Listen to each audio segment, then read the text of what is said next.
Well, welcome everyone to Steve Savant's Money, the name of the game. I'm your host, Steve Savant, syndicated financial columnist and money color commentator. On today's show, Retirement Planning Made Easy, part 3 in our series on the Journey Guide to Retirement with mathematician and software creator, Michael Smith. Welcome to the show, Michael. Thanks for having me, Steve. Okay, now, Michael, we're talking about trying to make, I want to make it easy. Now, the thing about your software really is dramatic, in my view, is there are monster calculations going on behind the scenes here. That's right. It looks so easy. The input looks so easy, and the adjustment live with the client right there. I love that. That's right. I mean, that's fantastic. It's on demand. You're seeing the impact right there. I love on demand. Yeah. Okay, so in this, we're going to talk about a few other things. We're going to use an idea here. We're going to take one asset, and we're going to try to just make one modification to that asset and plug it in to see if I can make that number move without moving the Social Security. That's right. Are we moving That's right. it? We're not going to move Social We're Security. not at this point. Okay. Yep, not at this point. So we're just going to see, well, what happens if we can address some of those risks that are so prevalent, right? And so what we're going to do, one of the main risks happens sequence of return risk, right, as well as longevity risk. Those are two of the key risks that really need to be addressed.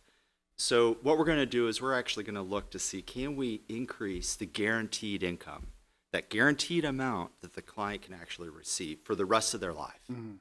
So what we're going to do is actually look at where that money is going to come from. So in this case, we're going to pull that money from non-qualified and actually purchase a guaranteed income stream of a deferred income annuity. Now, what we're able to do, because we have interactive live quotes coming in, we know immediately what the prices are of deferred income annuities are today. We're able to pull up exactly what those quotes are. And we're going to defer that income out a few years, and we're going to put in $250,000. Again, I'm doing this in real time, and an example of how can we maybe reallocate those assets. So immediately you can see what is the impact of reallocating those assets from the portfolio into a guaranteed instrument that we know we're going to be getting that money. Okay, let's just make. I want to make another point here. Isn't this 91,000? Now we just made an adjustment from 87,000, and now we're up at 91, almost 91.5. That's day one. Even though I'm deferring the annuity into the future, that number has impacted our current number. Exactly. See, to me, there's the drama. Oh, absolutely. I just increased it by pushing something. How can I increase today's money pushing a deferred income annuity out into the future? It's so counterintuitive, isn't it? It is for me. It is, but what we're doing is because we know we have that income coming in a few years, that allows us then to look at, okay, how can we fund today's income from those other sources from the portfolio, because we know, okay, it's coming in a few years. So what we can do, this concept of actually adding in a guaranteed income stream from an annuity, similar to bonds, we can actually ladder those guaranteed income streams. So we added one already, deferring out a few years. Well, what if we actually pull now from Joe's qualified account? So there's this thing called a qualified longevity annuity contract. It's a very interesting and unique type of instrument that allows the client to actually defer RMDs. Nobody wants to pay RMDs or have to take RMDs. This allows them to actually defer that. It's a very unique thing in the IRS code. We're actually going to defer out a few years beyond that and put $130,000 into that product. So again, immediately what we can now see is, well, what's the impact? Again, all we're doing is just reallocating assets here, Steve. We haven't introduced any new money into the plan. All we're doing is adjusting what they currently have. We've increased our position day one without increasing our beta risk on our portfolio. Absolutely. That is a huge issue. Absolutely. And so, in fact, what we've actually done, in some sense, is actually reduce the overall risk of the portfolio because we've actually put it into a more guaranteed instrument. Now, because this is taking care of taxes, and from an advisor point of view, remember, I like this because this is going to be calculating on my Tier 1 and Tier 2 Social Security impact as well. So I have a real advantage here to look at a number like that and say, I've increased our position without increasing our beta. That's right. I love that all there. And this is, again, even though we're deferring the qualified longevity annuity contract into the future, that number is today's impact number. That's right. That's right. And just another point about those instruments that we actually chose. So we're product agnostic, meaning we're not looking at one particular insurance company or carrier. What we're looking at is actually the top 5 of A-rated companies or higher. So it's high quality, income that is coming from. Okay, can I make sure I understood you? Because I think the advisor appreciate it. You're shopping the top 5 DIAs and or SPIAs to make this event happen. That's right. So when I go to the client, they're confident that I've shopped the top of the cream of the crop, the best of breed. That's what right. I'm looking for. Okay. That's right. Which are some of them are actually rated higher than the U.S. government. So it's these are very high quality companies. So we can rest assured that this money is going to be coming in, which you can't necessarily do when you're looking at maybe possibly a bond portfolio. Sure. Okay, now when I'm looking at this, and we talked about spending patterns in the past. We looked at this as the income. Is that income then based on those spending patterns? Is that incorporated in this? That's absolutely right. And so again, we showed here actually that we can have an increase from about 88,000 up to 93,000. That's a dramatic increase.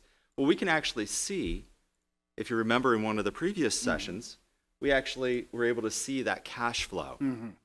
And we can actually graph that again in real time with the client and be able to see, okay, again, here are my spending patterns. Well, where is that money coming from? So we have that guarantee that's coming in from Social Security, but also from that annuity. And so we know, okay, if we look out here, and let's say that the client happens to see a very, very poor market. Well, what happens if, and this is something that so many clients are afraid of, right?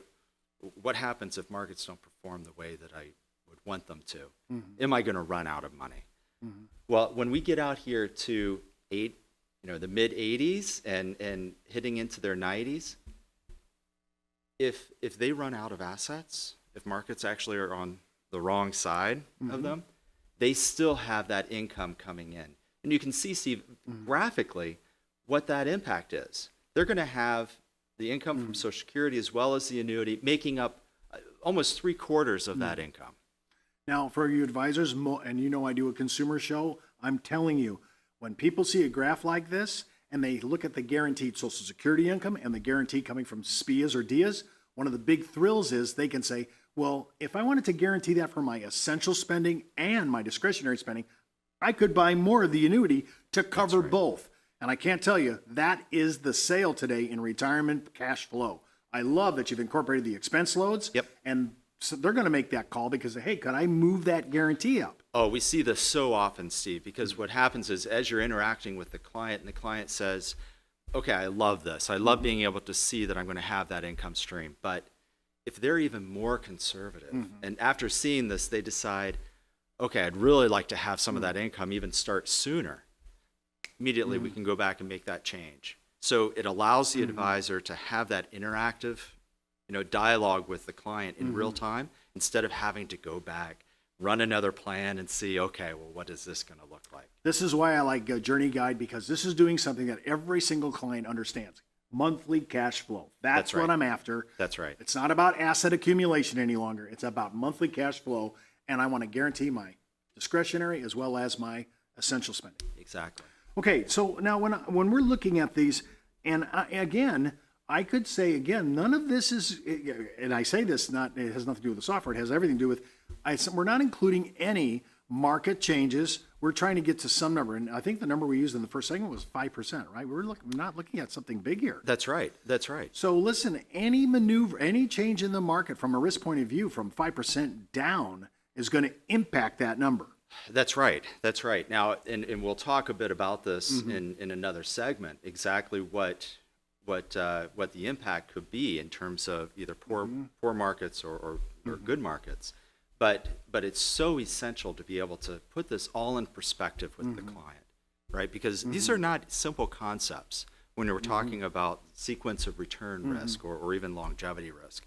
But what we're doing here is we're putting it right into a number that they actually understand. They know, okay, this is something I can get. I can spend 93,000, and that number is bigger than 88,000 or 87,900. without really sacrificing their lifestyle. Exactly. Right. Okay. Exactly.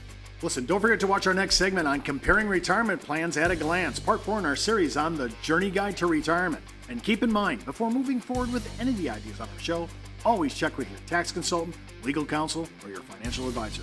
You've been watching Steve Savant's Money, the name of the game.